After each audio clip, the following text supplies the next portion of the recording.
आज हम आपको एक ऐसे भक्त के जीवन चरित्र से अवगत कराने जा रहे हैं जिनकी भक्ति ने भगवान को प्रेम से इस प्रकार बाधित कर दिया कि युग युगांतर तक लोग इन गाथाओं से भक्ति मार्ग में प्रेरणा पाते हैं। हम बात कर रहे हैं धन्ना जाट की, जो आगे जाके धन्ना भगत के रूप से प्रसिद्ध हुए और फिर धन्ना सेठ कहलाने लगे। धन्ना जी का प्रागट्य राजस्थान के टोंक जिले में विक्रम संवत 1472 यानी अंग्रेजी वर्ष 1415 में जाट परिवार में धोबन तला नामक गांव में हुआ। उनकी माता का नाम रेखा देवी और पिता का नाम पन्ना जाट था। उनकी परवरिश अत्यंत ही धार्मिक पर्यावरण में हुई थी, जहां साधु संतों की सेवा एक नियमित दिनचर्या थी। धन्ना के हृदय में भक्ति का बीज पहली बार उस दिन बोया गया था जिस दिन उनके माता पिता के गुरु श्री त्रिलोचन जी उनके घर पधारे थे।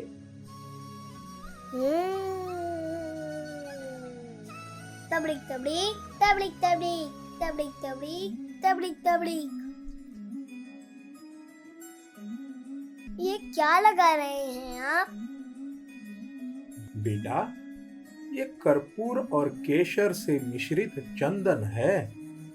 इसकी सुगंध से ठाकुर जी प्रसन्न होते हैं और इस गर्मी में उन्हें शीतलता का अनुभव होता है। पर यदि किसी के पास ना हो तो उस पे ठाकुर जी प्रसन्न नहीं होते? अरे नहीं नहीं, ऐसा नहीं है। यह तो हमारे मन का भाव है। सबसे महत्वपूर्ण हमारा भाव और भक्ति है। वस्तुएं हो तो ठीक, ना हो तो भी ठीक। ठाकुर जी को कहाँ किसी वस्तु की कमी है। गुरुजी, यदि ठाकुर जी के पास किसी वस्तु की कमी नहीं है तो क्यों लगाते हैं भोग, क्यों अर्पण करते हैं पुष्प और क्यों लगाते हैं ये पीला लेप?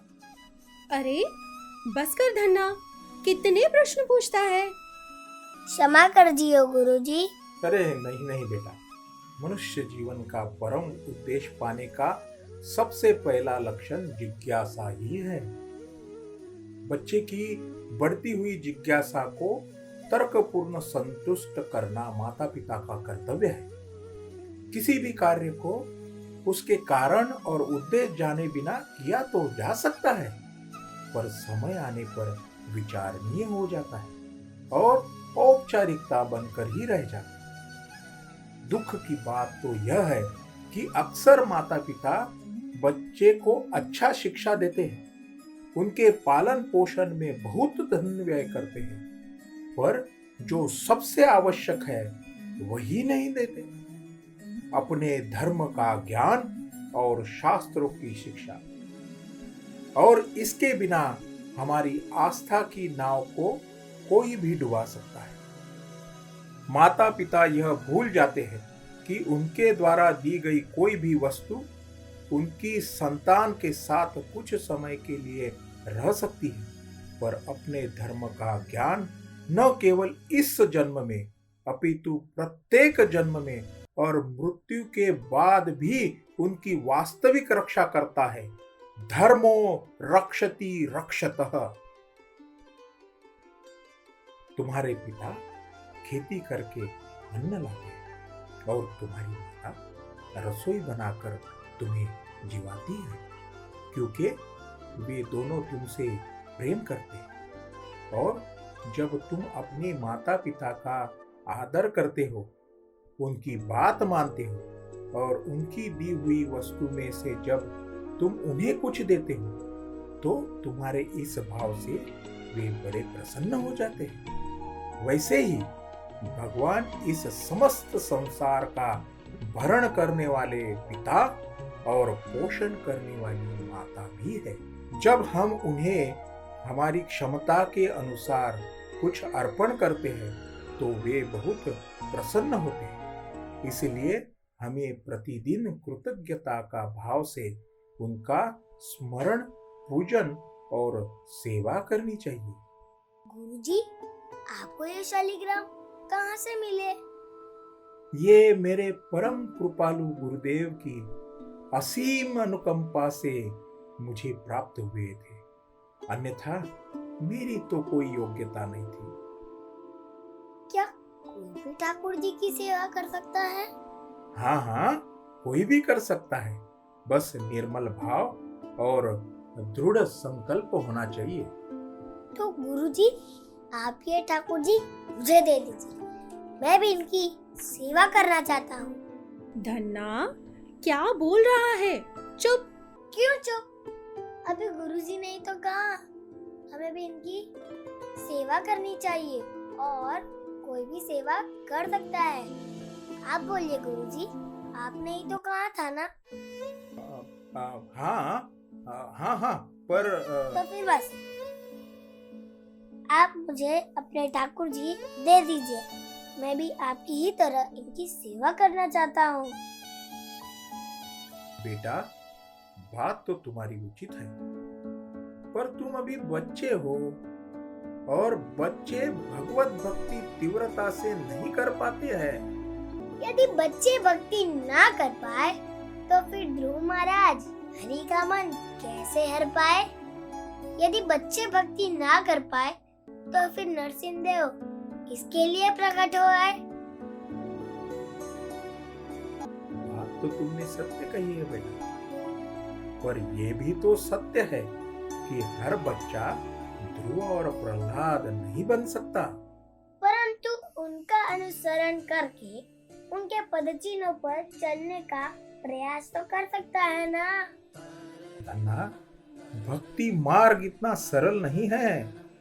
मेरी बात मानो, मित्रों की संगत में तुम्हारे यह खेलने कूदने के दिन है। तो ठीक है, आज से केवल मेरा एक ही मित्र है, श्री कृष्ण, और रही खेलने कूदने की बात तो वो बंद। मेरा विश्वास कीजिए, बंद अर्थात बंद। धन्ना, मैं यदि इस शालिग्राम को तुम्हें सौंप दूं, तुम एक आध 2 दिन इनकी पूजा अर्चना करोगे, भोग भी चढ़ाओ, फिर इनसे तुम्हारा मन उब जाएगा तो तुम इन्हें कहीं छोड़ दोगे।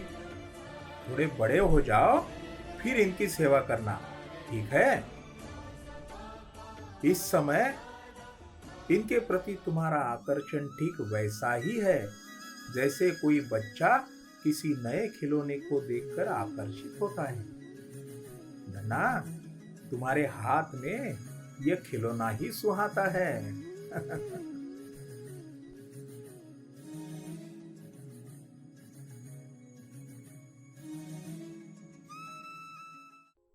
गुरुजी, आज से मेरा खिलौनों से भी संबंध समाप्त हुआ।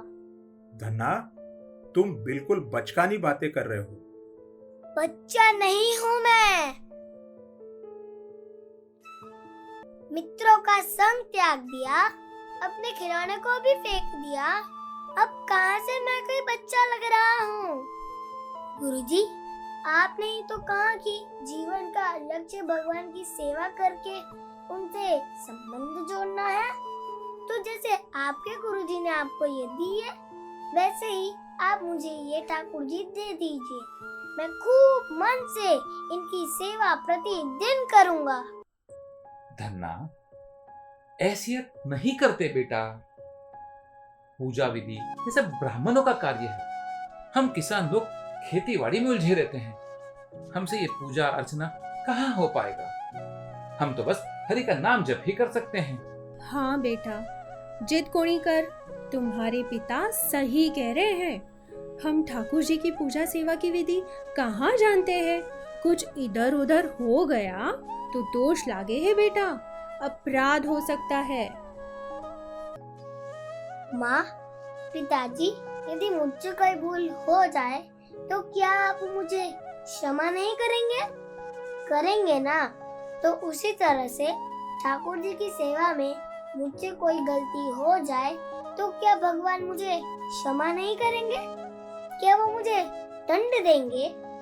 गुरुजी ही कहते हैं ना कि भगवान अत्यंत ही दयालु है। बताइए। गुरुजी, आप कृपया मुझे दे दीजिए, मैं इनकी खूब सेवा करूंगा। कहीं नहीं जाऊंगा। इनको भोग लगा कर ही खाऊंगा। जैसा आप करते हैं वैसा ही करूंगा। मुझे अपने ठाकुर जी दे दीजिए, बस मुझे ये चाहिए। थाने बात समझ को नहीं आ रही क्या? एक बार मना करियो नी। चुप, अब एकदम चुप। ते हाकू मती करो बेटा, चुप हो जा, जिद नहीं करते।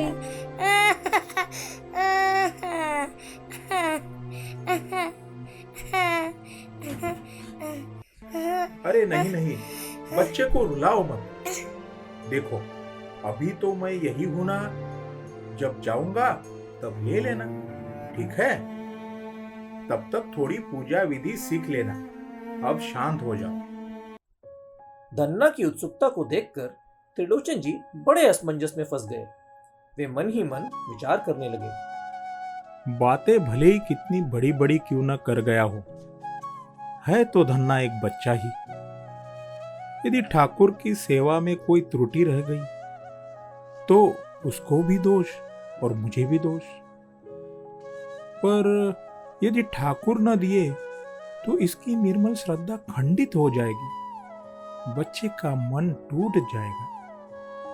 और देख रहा हूं, बड़ा दृढ़ संकल्पी है, बड़ा भक्त बन सकता है। यह कैसी विडंबना है। हाँ, मैं ऐसा करता हूं। उसकी श्रद्धा और अपने ठाकुर को बचाने के लिए सवेरे स्नान करते लौटते समय वहीं से एक ठाकुर की तरह दिखने वाला काला पत्थर ले आऊंगा और योजना बनाकर उसे दे दूंगा। मैं भी निश्चिंत और वह भी आनंदित।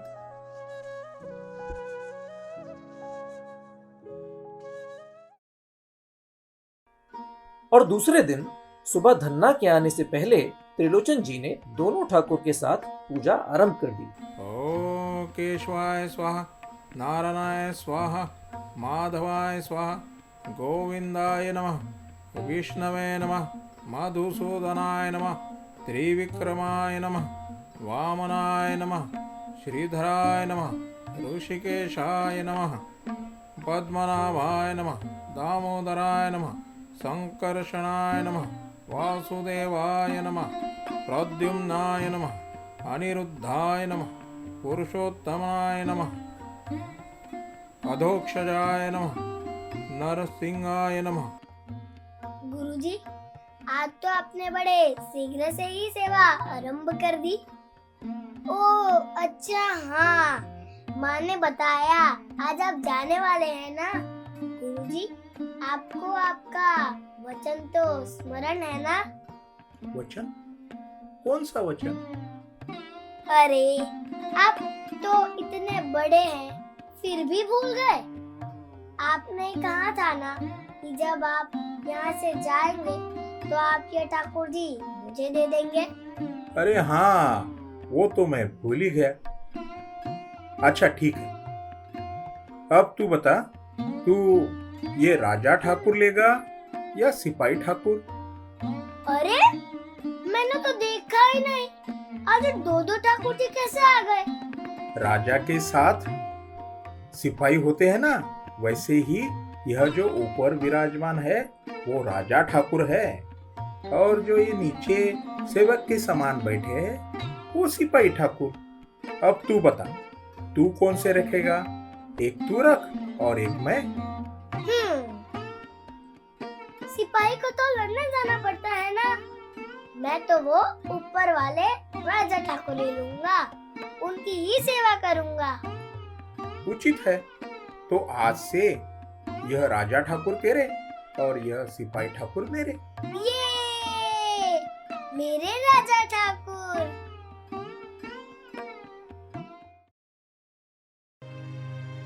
त्रिलोचन जी ने भले ही धन्ना का मन रखने के लिए शालिग्राम जी की जगह काला पत्थर दिया हो, पर धन्ना के लिए तो वो साक्षात भगवान थे। अब क्या था, धन्ना को तो मानो सारी दुनिया मिल गई हो। आज पहला दिन था जब धन्ना ने ठाकुर जी की सेवा की और भोग लगाया।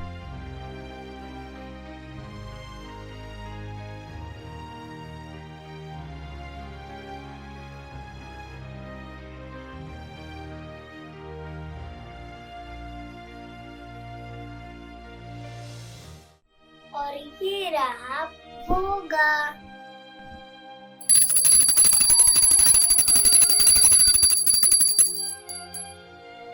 क्या हुआ? लगाइए ना भोग। ओ अच्छा अच्छा, मैं तो तुलसी रखना तो भूल ही गया। गुरुजी ने कहा था तुलसी के बिना ठाकुर जी को भोग नहीं लगता। ये रही तुलसी। अब मैं अपनी आंखें बंद कर लेता हूँ, जल्दी से खा लो, ठीक है?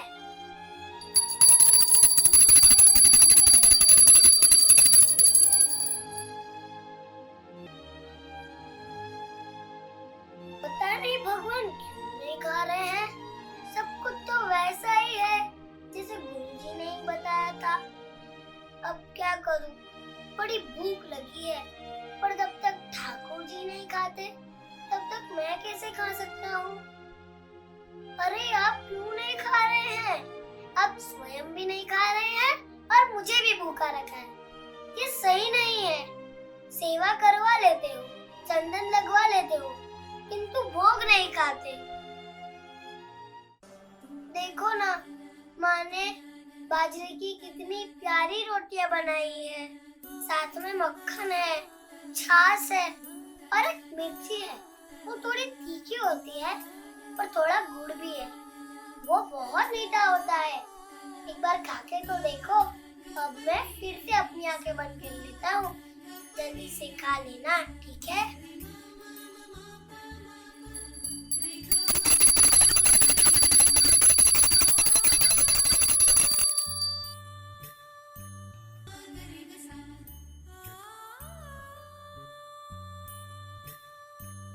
अरे मैं जानता हूँ कि मेरा आपसे गुरुजी जितना परिचय नहीं है, पर गुरुजी ने ही कहा था आप सबके सबसे अच्छे मित्र हो। प्रेम से दी हुई वस्तु का स्वीकार करते हो, तो मेरा भोग क्यों नहीं खाते? और आप यदि इस तरह नहीं खाएंगे तो गुरुजी को लगेगा मैं आपकी सेवा नहीं कर पा रहा हूँ और वो आपको यहाँ से ले जाएंगे। नहीं नहीं, मैं अब आपके बिना एक क्षण भी नहीं रह सकता। अब यदि आपने नहीं खाया तो मैं भी नहीं खाऊंगा और अपने प्राण दे दूंगा।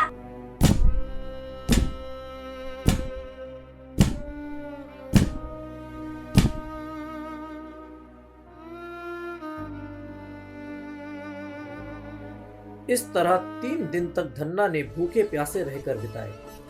तब जिस प्रकार नामदेव का भोलापन देखकर, मीराबाई की तीव्र पुकार सुनकर और अनेकानेक भक्तों के प्रेम को स्वीकार करने हेतु जो बार बार प्रकट होते हैं, वही भगवान, अखिल ब्रह्मांड के नाथ, संपूर्ण सचराचर के स्वामी, पूर्ण पुरुषोत्तम भगवान श्री कृष्ण अपने भक्त धन्ना की मांग को पूरा करने के लिए एक पत्थर में से संपूर्ण साकार रूप में प्रकट हो गए।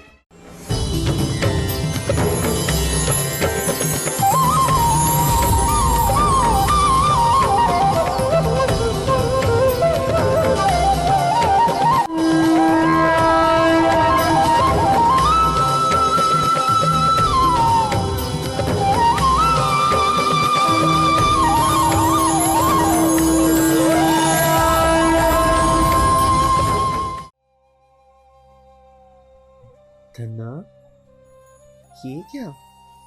तुम तो बिना खाए ही सो गए। मुझे जिमाओगी नहीं? बहुत भूख लगी है। आ गए आप। कितनी देर लगा दी? क्या आपको भूख नहीं लगी? क्या है ना, मैं अपने मित्रों के साथ खेलने गया था, और जब मैं अपने मित्रों के साथ होता हूँ तो ना मुझे भूख लगती है और ना ही प्यास। बस उनका साथ ही मुझे तृप्त कर देता है। तो क्या आपकी माँ आपको डांटती नहीं? मेरी माँ तो एक दिन ना खाने पर बहुत गुस्सा होती है। आपके कारण 3 दिन से माँ को झूठ बोल बोल कर बिताए। चलो अब जल्दी से खा लो और मुझे भी खाने दो। यशोदा मैया से माखन मिश्री खाने वाले, कौशल्या से 56 भोग लगवाने वाले आज गरीब धन्ना के घर की बाजरे की रोटी खा रहे हैं। धन्य है ऐसे दिनों के नाथ को। जब भगवान सब कुछ खाने लगे तो धन्ना ने भगवान का हाथ पकड़ लिया।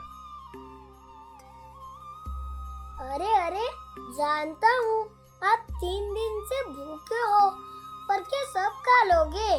कच्चू प्रसाद मेरे लिए भी तो रखो, मैं भी तो भूखा हूँ। आपको अधिक भूख लगती है तो माँ से कहकर और अधिक रोटियां बनवाया करूँगा, पर आज तो मैं भी भूखा हूँ ना।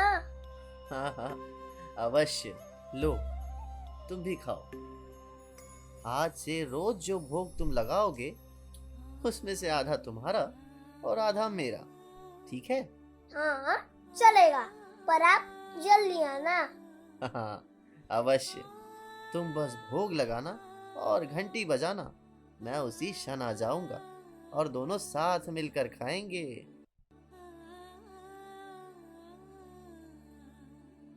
कई वर्ष बीत गए। धन्ना अब बड़े हो गए थे। एक दिन पिताजी ने धन्ना को रोज गायों को चरा लाने का दायित्व सौंपा।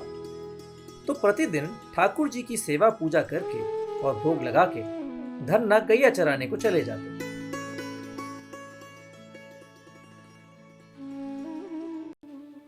अब आप खा लेना और अपना ध्यान रखना, मुझे जाना होगा।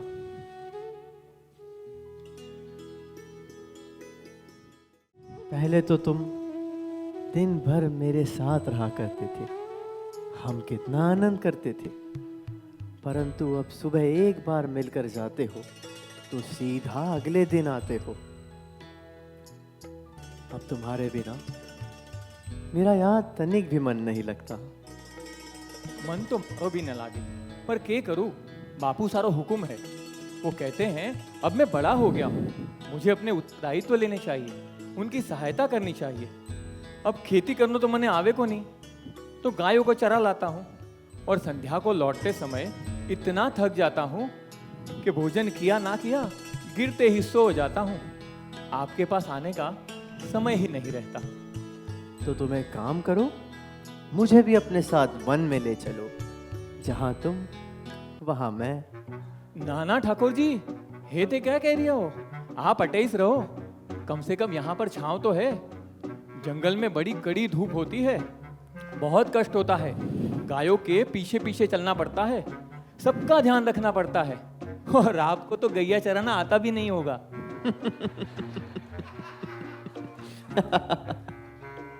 लो कर लो बात, मुझे गैया चराना नहीं आता। कदाचित तुम नहीं जानते, ये जितने भी लोग अपना नाम गोपाल रखते हैं ना, वो तो केवल मेरे चुराए हुए नाम के गोपाल होते हैं। नाम का और काम का मूल गोपाल तो मैं ही हूँ। मुझे गैया चराने का बहुत अनुभव है। एक बार ये कार्य मुझे देकर तो देखो।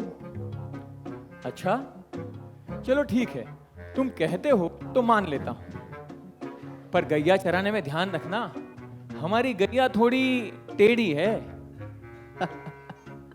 अब इसे कौन समझाए कि मुझसे बड़ा टेढ़ा तो इस समस्त ब्रह्मांड में कोई नहीं। मैं तो सीधे के लिए भी थोड़ा टेढ़ा ही हूँ, और टेढ़े के साथ तो कई कई कह रहे होते? अरे नहीं, कुछ नहीं, चलो हमें देर हो रही है।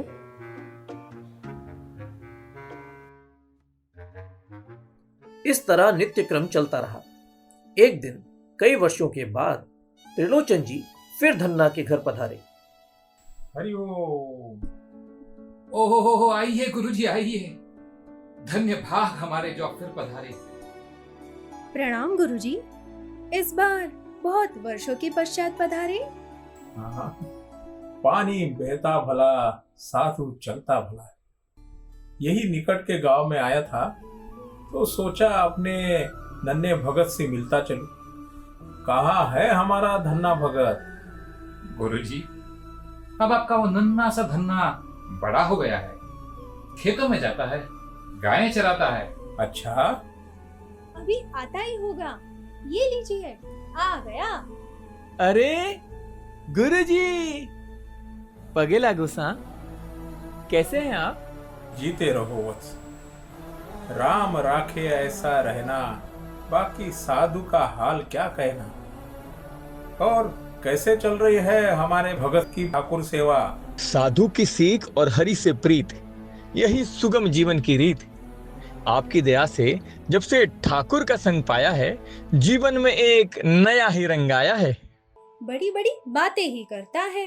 पहले कुछ वर्षों तक तो बहुत सेवा की, पूरे दिन मंदिर में रहता था। जब से गैया चराने लगा है, तब से तो बस सुबह थोड़ा सेवा की और निकल लिए वन की ओर। क्या कह रही है?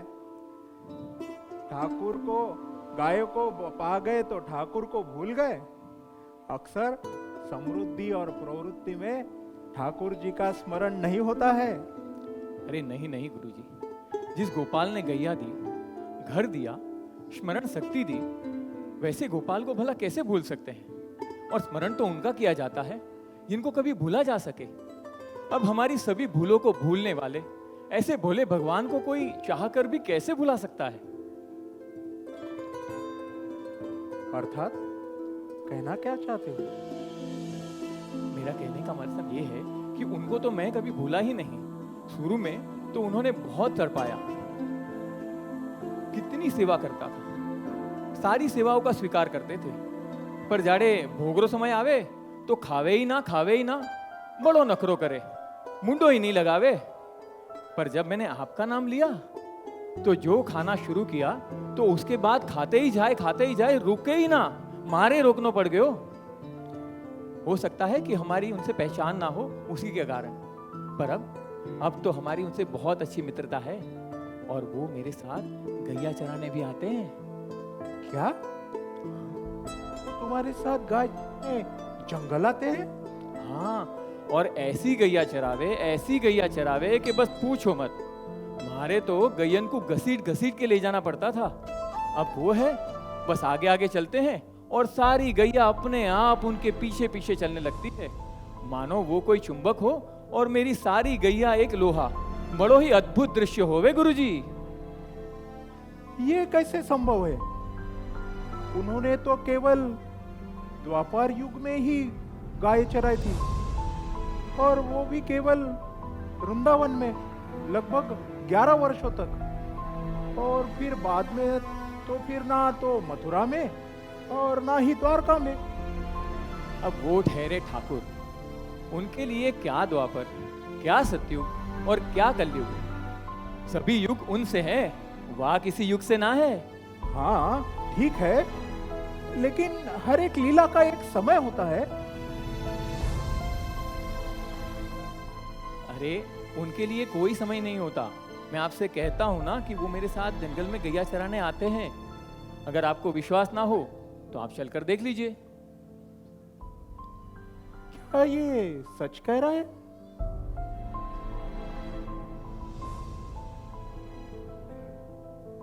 ठीक है, आज तो तुम्हारे ठाकुर से मिल ही लेते। वैसे तो मैं आज ही निकलने वाला था, लेकिन अब तो मैं तुम्हारे ठाकुर से मिलकर ही जाऊंगा। आप जरूर पधारजो, ठाकुर जी प्रसन्न हो जावेला। आइए। अगले ही दिन अपनी शंका का समाधान करने के लिए त्रिलोचन जी धन्ना के साथ वन जाते हैं, और वो होता है जिसकी कल्पना न तो धन्ना ने की थी न ही त्रिलोचन जी ने। ये देखिए, हमसे पहले सारी गैया पहुंच गई और गैया से पहले उनके गोपाल। मैंने आपसे कहा था ना, अब तो मान गए। कहाँ है? अरे ओ खड़े ठाकुर, वही पीला पीतांबर, वही बांसुरी की धुन पे सभी गैयाओं को नचा रहे हैं, और वही मंद मंद मुस्कान। बस जी करता है कि उनकी सांवली इस सूरत को, मनमोहक सूरत को बस देखता ही रहूं। ये तो दिखाई नहीं दे रहे। दिखाई नहीं दे रहे? अरे गुरुजी, लगता है आपकी बढ़ती हुई आयु के साथ साथ आपकी दूर की दृष्टि भी दुर्बल हो गई है। आप आइए मेरे साथ, मैं आपको दिखाता हूं, आइए। ओ उभो मारो ठाकुर। मुझे सच में दिखाई नहीं दे रहे। मैं झूठ क्यों बोलूं? क्या? पर ऐसा कैसे हो सकता है? मैं ठाकुर जी से ही पूछता हूँ। ठाकुर जी, क्या आप इस पंडित जी को नहीं दिखाई दे रहे हैं? तुम्हारी और मेरे मित्रता है, तो ये पंडित बीच में कहाँ से आ गए? अरे ऐसा मत कहिए। अरे इन्होंने तो मुझे आपके विग्रह दिए थे और इन्हीं के कारण आप प्रकट हुए हैं, और आप हम इनको ही दर्शन नहीं देंगे? ऐसा नहीं चलेगा, आपको इनको दर्शन देने होंगे। नहीं दूंगा। क्यों नहीं देंगे? अरे बावरे, जैसा निष्कपट भाव तेरा है, वैसा भाव इस पंडित का नहीं है। हाँ, ये मेरे भक्त अवश्य है, परंतु इनकी श्रद्धा वैसी अटूट नहीं जैसे कि तेरी है। तू नहीं जानता, इन्होंने तुझे मेरे विग्रह के नाम पर एक साधारण सा पत्थर दिया था। वैसे तो मैं इस सृष्टि के कण कण में बसता हूँ, परंतु किसी धातु या पत्थर के बने विग्रह में अपने भक्तों की सेवा स्वीकार करने में मैं तब प्रकट होता हूँ जब शास्त्र अनुसार विधि पूर्वक भाव पूर्वक उस विग्रह की प्राण प्रतिष्ठा की जाए। लेकिन तेरा प्रेम इतना निश्चल था कि मैं तेरे लिए एक साधारण से पत्थर से भी प्रकट हो गया। मेरे विग्रह को पत्थर समझकर पूजने वाले जन्म जन्मांतर तक अनेकों अनेक औपचारिकताएं करते हैं, परंतु मुझ तक पहुंच नहीं पाते।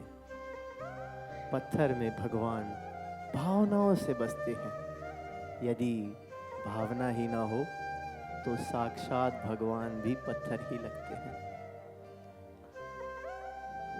और सब मने नहीं था, आपने गुरुजी ने दर्शन देनो पड़ेगा। अरे इन्हीं की कृपा से तो आप मुझे मिले, आप प्रकट हुए। अगर ये ना होते तो आप कहाँ से प्रकट होते? कहाँ से मेरी रोटी खाते? कैसे हम खेलने जाते? कैसे गैया चराते? ऐसा नहीं चलेगा, आपको उनको दर्शन देने होंगे। अगर आपको इन्होंने दर्शन नहीं दिए तो फिर आपकी और मेरी नहीं बनेगी। ये नहीं चलेगा। आप अपनी गैया चराए, मैं जा रहा हूँ, नहीं बोलूंगा आपसे। अरे अरे रुक, कहाँ जा रहा है? मैं सब कुछ देख सकता हूँ, परंतु अपने भक्तों को मुझसे रूठा हुआ नहीं देख सकता। बता, क्या चाहता है? इस पंडित को दर्शन दूं, यही ना? मैं बस आपसे इतना चाहता हूँ कि आप इन पर अपनी कृपा करें।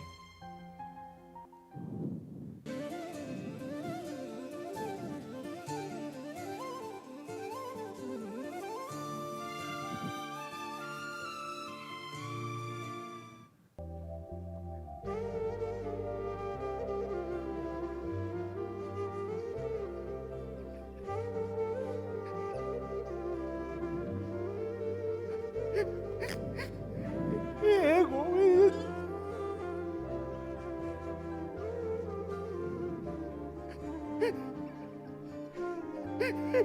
हे गोपाल,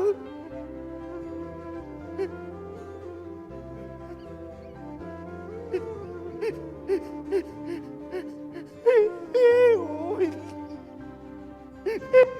गुरुजी, गुरुजी, क्या हुआ आपको गुरुजी? उठिए गुरुजी, गुरुजी, गुरुजी।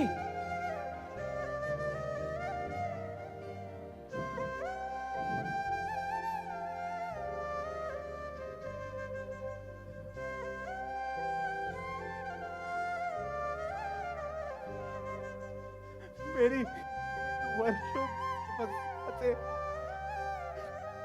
ठाकुर जी ने एक झांकी तक नहीं दी, और आज तेरे निश्चल प्रेम की वजह से साक्षात परब्रह्म मेरे साथ खेल रहा है। तू धन्य है धना, तू धन्य है।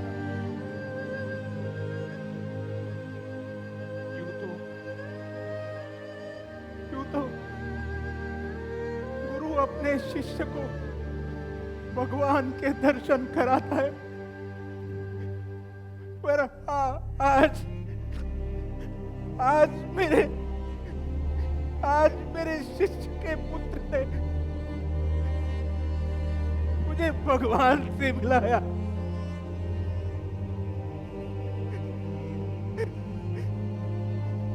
तू धन्य है धन्ना, तेरी भक्ति धन्य है।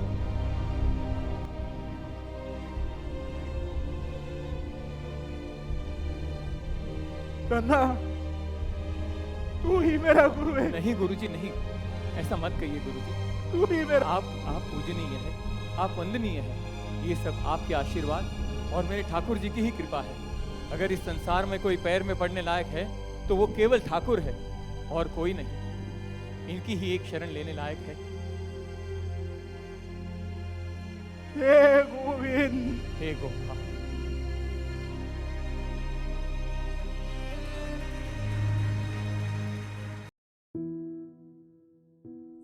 उस दिन के बाद कहीं उनका भेद खुल न जाए, ये सोचकर ठाकुर जी ने गैया चराना बंद कर दिया। धन्ना बिना अपने ठाकुर से मिले उदास रहने लगे। न किसी से कुछ कह पाते, न सह पाते। वो बिना पानी की मछली की तरह छटपटाने लगे। और एक दिन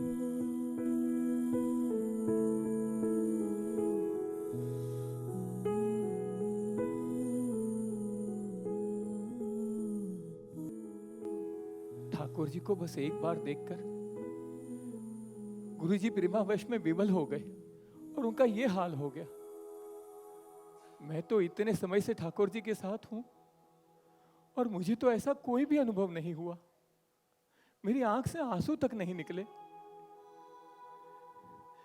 मेरा हृदय तो पाषाण से भी अधिक कठोर है,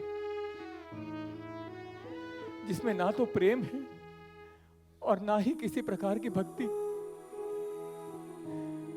और इतने समय के साथ रहने पर भी मैं भगवान के दर्शन के महत्व को समझ ही नहीं पाया।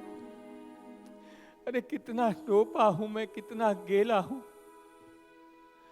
और मेरी यही गेलाइया में न जाने मैंने पर ब्रह्म परमेश्वर अखिल ब्रह्मांड के नाथ को क्या क्या कह दिया, उनका कितना अपमान कर दिया। कदाचित उसी के कारण वो अब अंतर ध्यान हो गए हैं और मुझे दर्शन नहीं दे रहे। हे गोविंद, हे गोपाल, बस एक बार आ जाओ। मैं जानता हूं कि मेरे अपराध क्षमा करने योग्य नहीं है, पर मैंने सुना है कि आप कभी किसी के दोष देखते ही नहीं। यदि मेरी भूलों का भंडार है तो आप करुणा का अवतार है। मैं आपके बिना नहीं जी पाऊंगा। बस एक बार आ जाओ गोपाल, बस एक बार आ जाओ।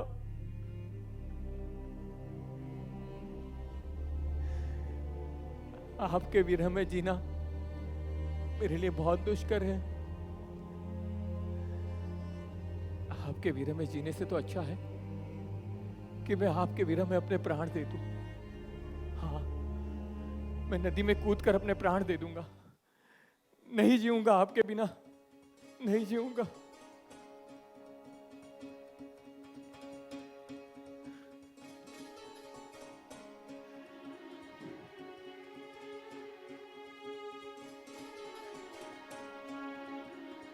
गोविंद, हे गोपाल, आप आ गए। गोपाल, आप आ गए। कहाँ चले गए थे आप मुझे छोड़कर? मैं आपसे बातें करना चाहता था, आपको मिलना चाहता हूं, आपको गले लगाना चाहता हूं। महाराज, ऐसो कई पाप वेगियो, कई भूल वेगी।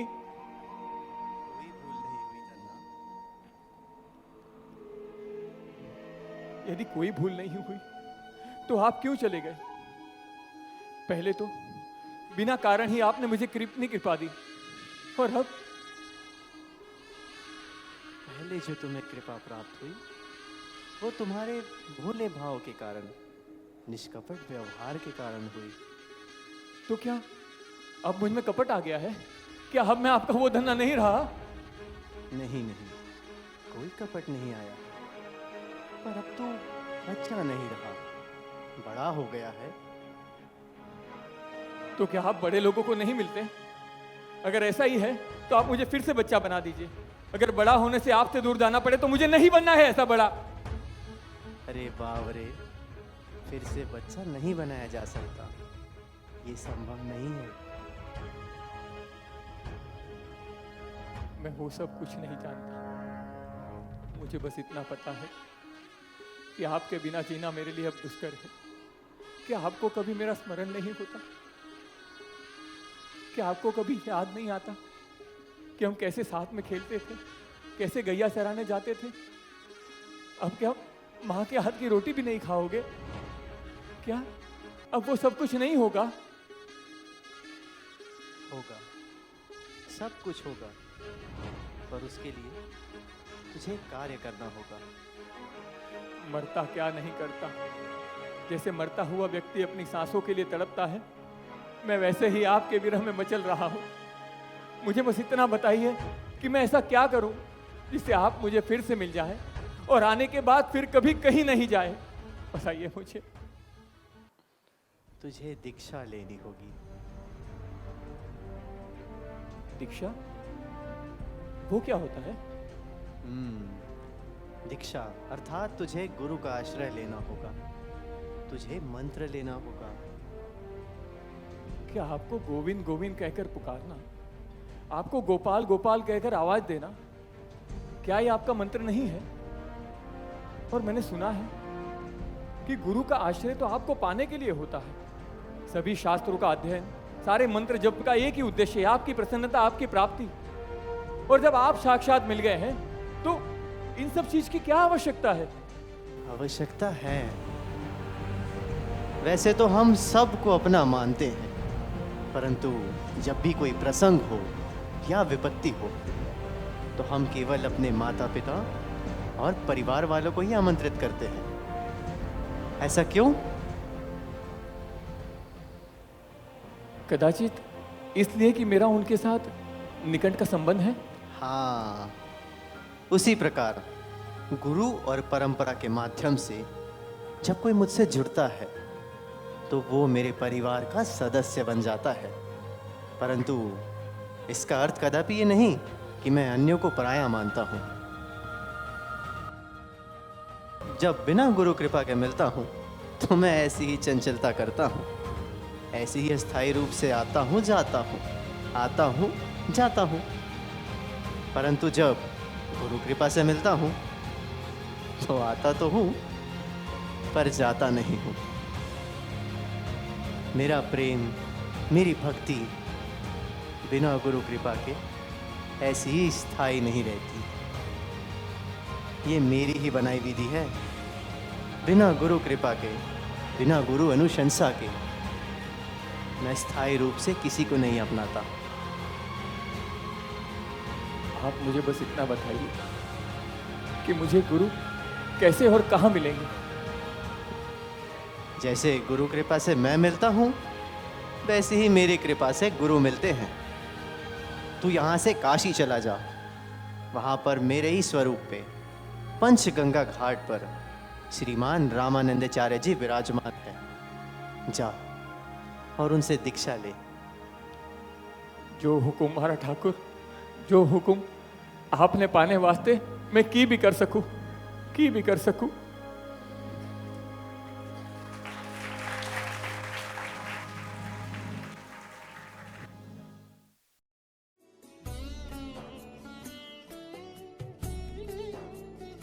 भगवान के आदेश पर श्री रामानंद जी से दीक्षा ग्रहण करने के पश्चात धन्ना की भक्ति में अत्यधिक वृद्धि हुई। अब तो धन्ना जी को ध्यान में भगवान की सभी लीलाओं के दर्शन होते, कभी राम के रूप में, कभी कृष्ण के रूप में, कभी मथुरा, कभी अयोध्या, तो कभी गोकुल की लीलाओं के दर्शन। अब तो उनका जीवन बहुत आनंद और उल्लास में बीतता था। उदार भाव से सभी साधु संतों को जी भर कर भोजन कराते और दान दक्षिणा भी देते।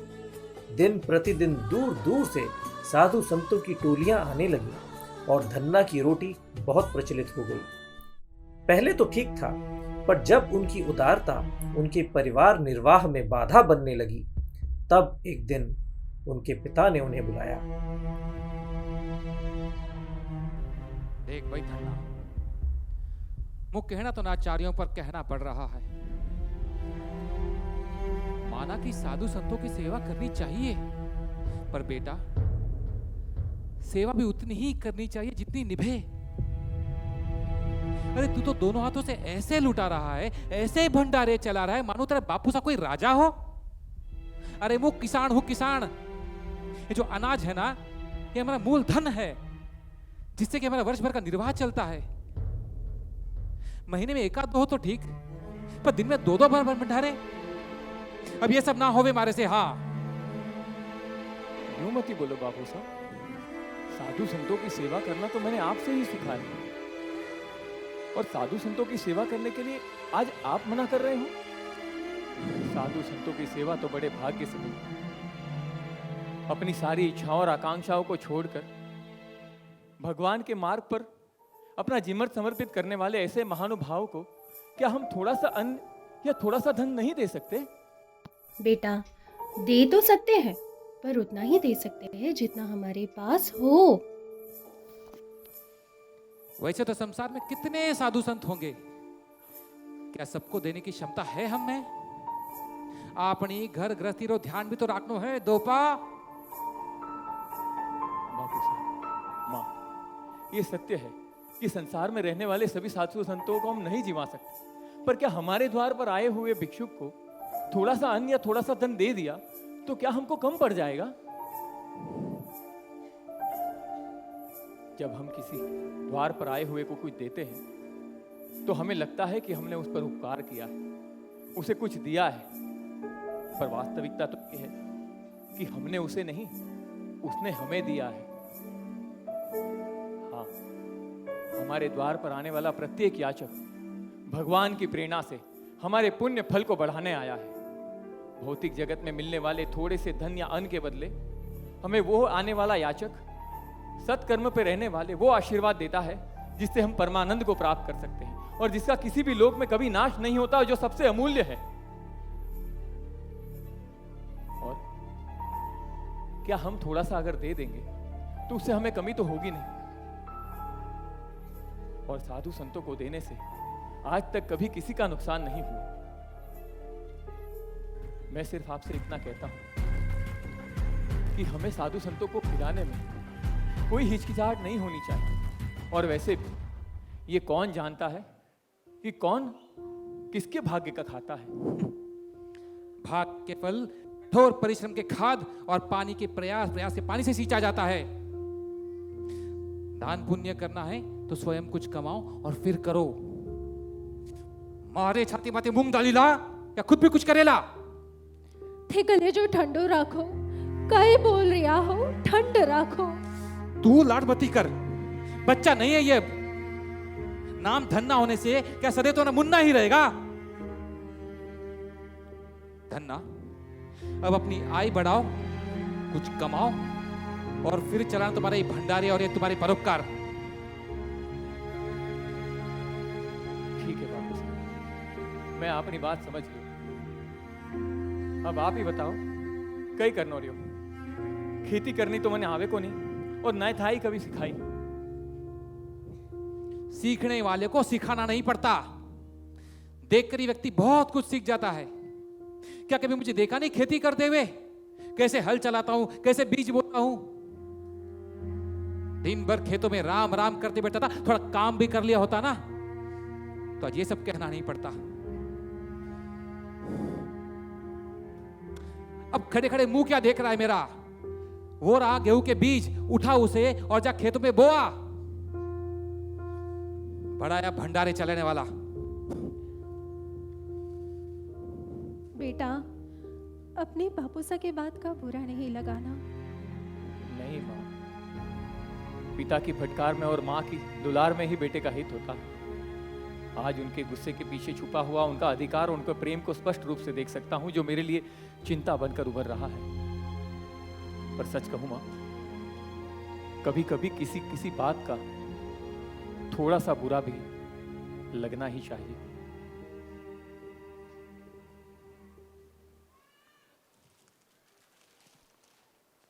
चलता हूँ। मुझे आशीर्वाद दो कि मैं बापू के विचारों पर खरा उतर सकूं।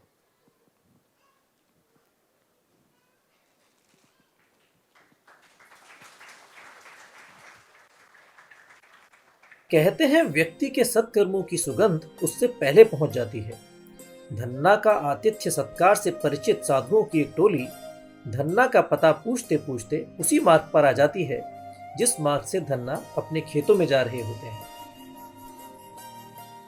श्री राम जय राम जय जय राम, श्री राम जय राम जय जय राम, श्री राम जय राम जय जय राम, श्री राम जय राम जय जय राम, श्री राम जय राम जय जय राम, श्री राम जय राम जय जय राम, श्री राम जय राम जय जय राम, श्री राम जय राम जय जय राम, श्री राम जय राम जय जय राम, श्री राम जय राम जय जय राम, श्री राम जय राम जय जय राम, श्री राम जय राम जय जय राम, श्री राम जय राम जय। राम राम साधु महाराज। राम राम राम राम। आप सब कहाँ जा रहे हैं? कहिए यदि मैं आपकी कुछ सेवा कर सकूं। हम तो यात्रा पर निकले थे, पर हमारे कुछ संगी साथीदार जो पहले यहाँ होकर गए हैं, उन्होंने बहुत आग्रह किया था कि यदि राजस्थान जाओ तो दोगन तल्ला गांव अवश्य जाना। दोगन तला? अरे ये तो मेरा ही गांव है। उस गांव में क्यों जाना है आपको? किससे मिलना है? धन्ना भगत से मिलना है। सुना है वो रामानंदी संप्रदाय के प्रमुख आचार्य श्रीपाद रामानुजाचार्य का शिष्य है। बड़ा ही उदार और सेवाभावी है। हाँ, और साधुओं की तो ऐसी सेवा करता है, ऐसी सेवा करता है कि सभी साधु प्रसन्न हो जाते हैं। और भाई रोटियां तो ऐसी पवाता है कि बस। हाँ, राजस्थान आए और उसके घर की रोटियां ना खाई तो फिर क्या खाया? पूरे साधु समाज में उसकी चर्चा है। अरे बाप रे, ये सब तो मेरे ही घर पर जा रहे हैं और वहां मेरे बापू ज्वालामुखी का टापू बनकर बैठे हैं। अब यदि ये वहां जाएंगे तो कहीं वो ज्वालामुखी का टापू इन्हीं पर ना फट जाए, इनका अपमान ना हो जाए। अब क्या करूं? मेरे पास तो धन भी नहीं कि उससे इन साधुओं को भोजन करा सकूं। हे भगवान, अब आप ही कुछ मार्ग दिखाओ। अरे हाँ, धन नहीं तो क्या हुआ, धान तो है। अरे ये बीज है ना, इनको बेचकर जो भी धन मिलेगा उनसे इस साधुओं को भोजन करवा देता हूं। और बापू साहब पूछेंगे तो कह दूंगा बीज तो डाले थे पर अच्छी गुणवत्ता वाले नहीं होंगे, इसीलिए फसल नहीं हुई। हाँ, ये उचित रहेगा। क्षमा कीजिएगा, वास्तव में वो धन्ना मैं ही हूँ। ओहो, जय जय धन्ना भगत की जय। बात यह है कि मेरा घर यहाँ से बहुत दूर है, हमारे खेत यहीं पास में है।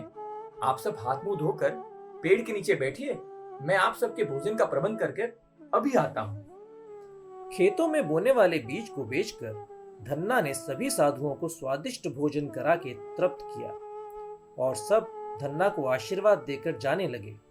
तब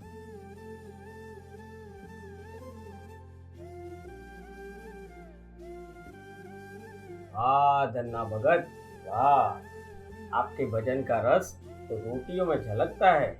आज तो ऐसा प्रसाद पाया कि लगता है 2 दिनों तक भूख ही नहीं लगेगी। भगवान आपको सुखी रखे और चारों ओर आपकी कीर्ति करे। भगवान आपके मन के सेवा भाव को प्रकट करने का हर अवसर दे, ताकि लोग साधु सेवा के महत्व को समझ सकें। ये सब आप साधुओं के आशीर्वाद का ही प्रताप। भूखे को टूका, प्यासे को पानी, यही भक्ति रघुपति मनमानी, यही भगवान की सबसे बड़ी सेवा। यदि सभी लोग तुम्हारी तरह सोचें तो साधुओं का परमार्थ के लिए समर्पित जीवन और भी सरल हो जाए। उनका थोड़ा सा अन्न या धन हमारे तन को आत्मा से जोड़े रख सकता है।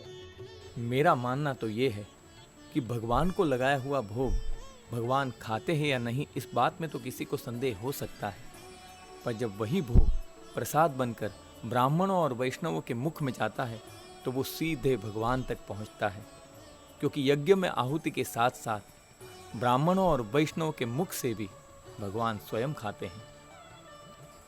कभी कभी कुछ लोग ऐसे ब्राह्मणों और वैष्णवों का अपमान करते हैं, उनका तिरस्कार करते हैं, उनको समाज पे बोझ मानते हैं, पर वो अज्ञानी ये नहीं जानते कि भगवान को अपने हृदय में धारण करने वाले भगवान के प्रतिनिधि उन्हीं पर आश्रित समाज पर भार नहीं, समाज का उद्धार करने आते हैं।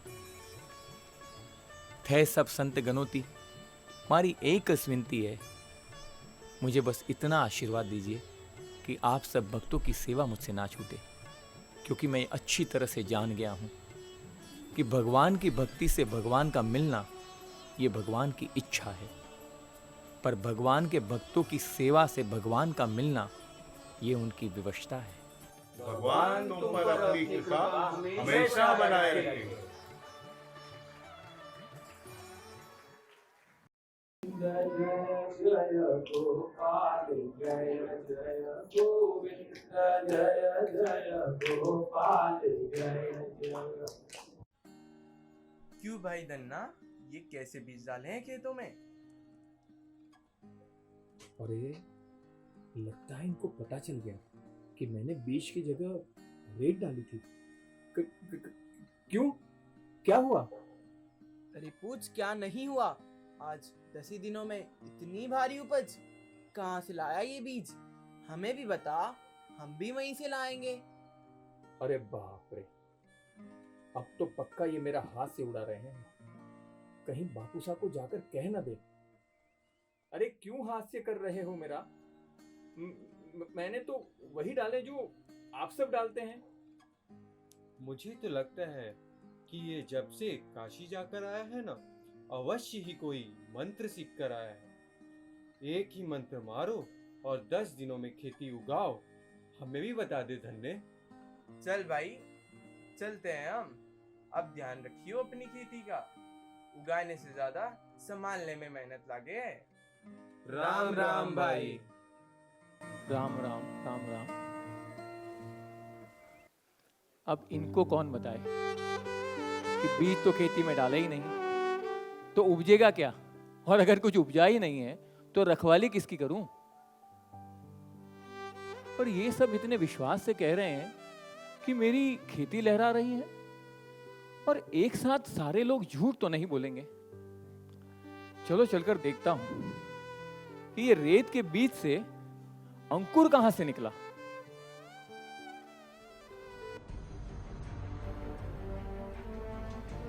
अरे बाप रे, यो कई चमत्कार है। कहीं मैं सपना तो नहीं देख रहा? नहीं नहीं, सपना तो नहीं है। क्या ये किसी और की खेती है? नहीं, ये खेत भी मेरे ही लग रहे हैं, पर मैंने तो वो बीज की जगह रेत डाली थी और उसे बेचकर साधुओं को। अच्छा अच्छा अच्छा, समझ गया। ये तो उन जादूगरों के जादूगर के जादू का एक छोटा सा नमूना है।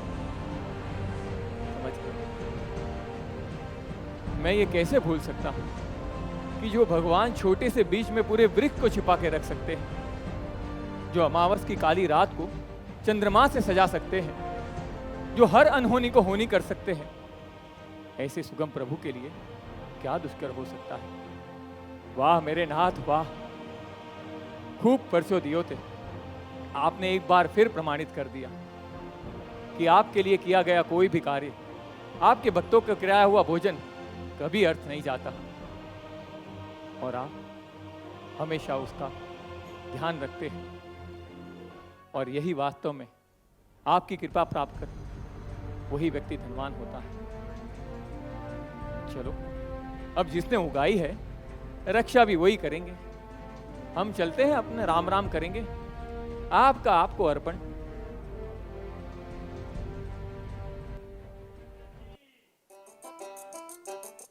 राम राम।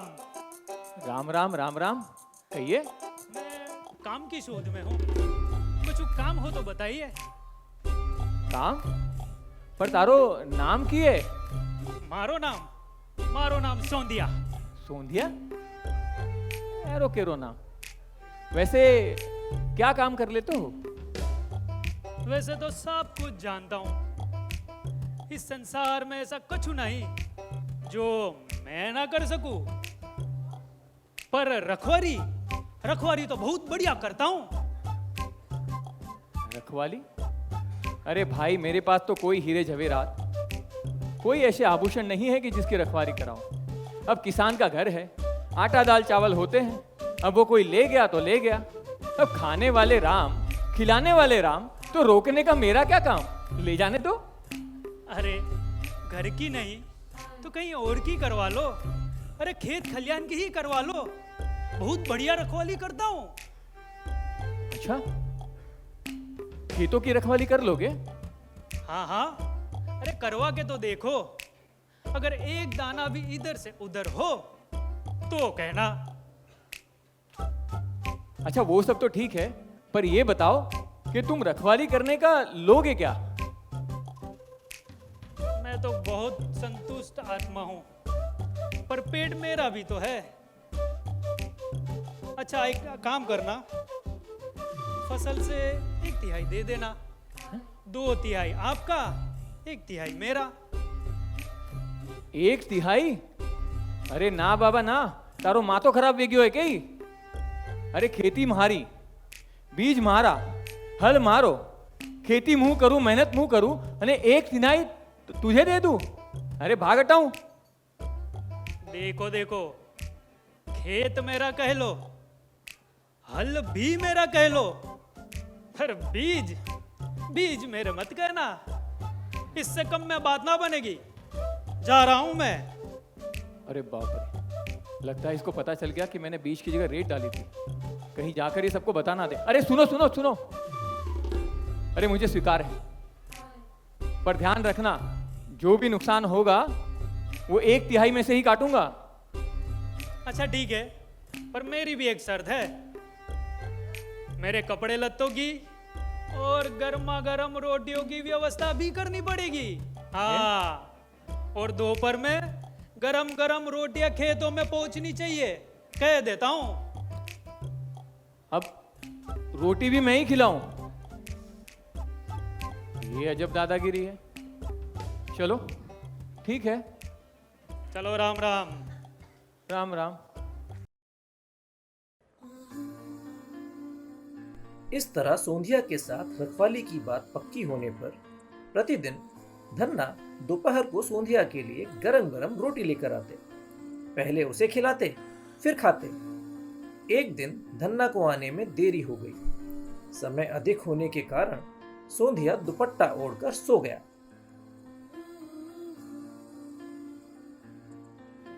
अरे राम राम राम, लगता है मुझे आने में देरी हो गई। बेचारा बिना खाए ही सो गया। अब गरीब आदमी है, दिन में बस एक बार खाता है। अगर वो भी समय से ना मिले तो कितनी तकलीफ होगी। अब सोते हुए उठाना ये तो ठीक नहीं है, पर हाँ, अगर कोई भूखा सो गया हो तो उसे उठाया जा सकता है, खिला के फिर सुला दो। तो देखता हूँ कच्ची नींद में है कि गहरी नींद में। धीरे धीरे राम राम राम राम करूंगा, उठ जाएगा। अरे सेठ, आ गए आप? अय्या,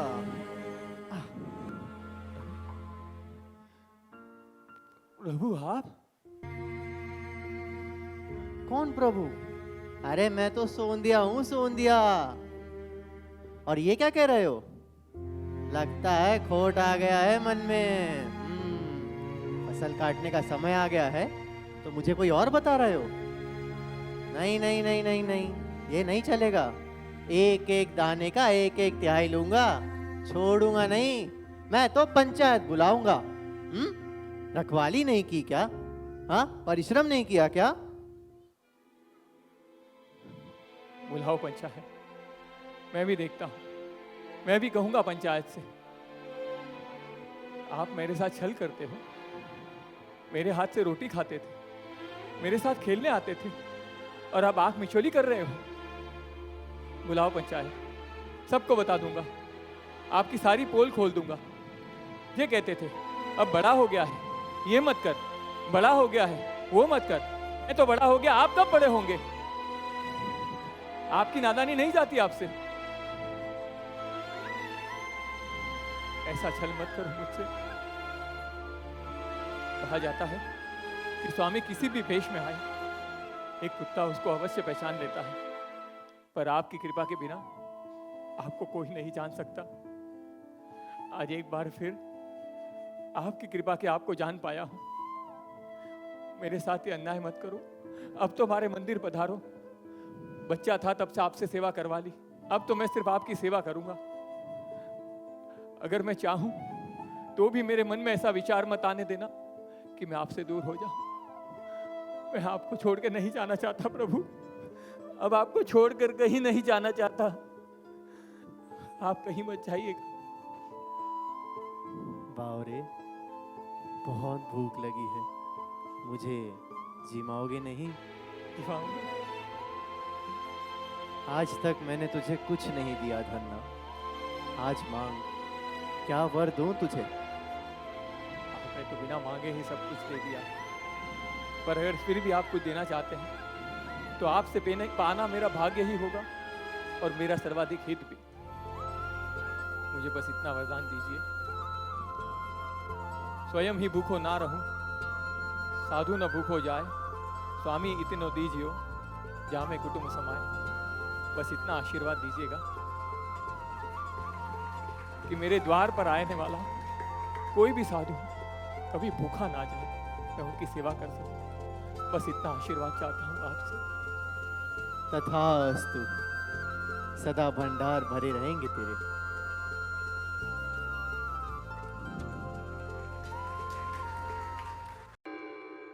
वैसे तो धन्ना जी के साथ भगवान के कई आदान प्रदान हुए, पर फिर एक बार रेत के बीज के ही समान भगवान की कृपा से धन्ना के खेतों में अद्भुत फसल हुई और इस बार धन्ना जी का पूरा खेत माने, मनी और हीरे जवाहरातों से भर गया।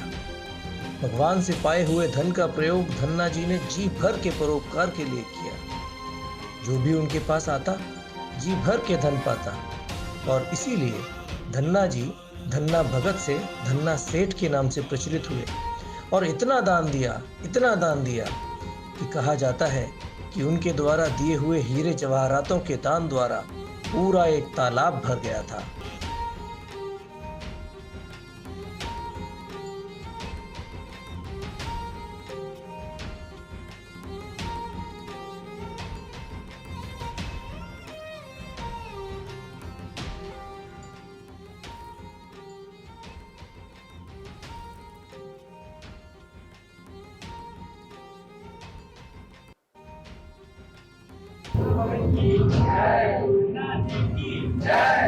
नहीं, मेरी जय नहीं, जय मारा ठाकुर री, जय मारा सेठोरा सेठ री। उन्हीं के कृपा का ये प्रताप है कि आज मैं आप सबकी सेवा कर पा रहा हूँ। कहिए भगवान श्री कृष्ण चंद्र की, भगवान श्री कृष्ण चंद्र की, भगवान श्री कृष्ण चंद्र की।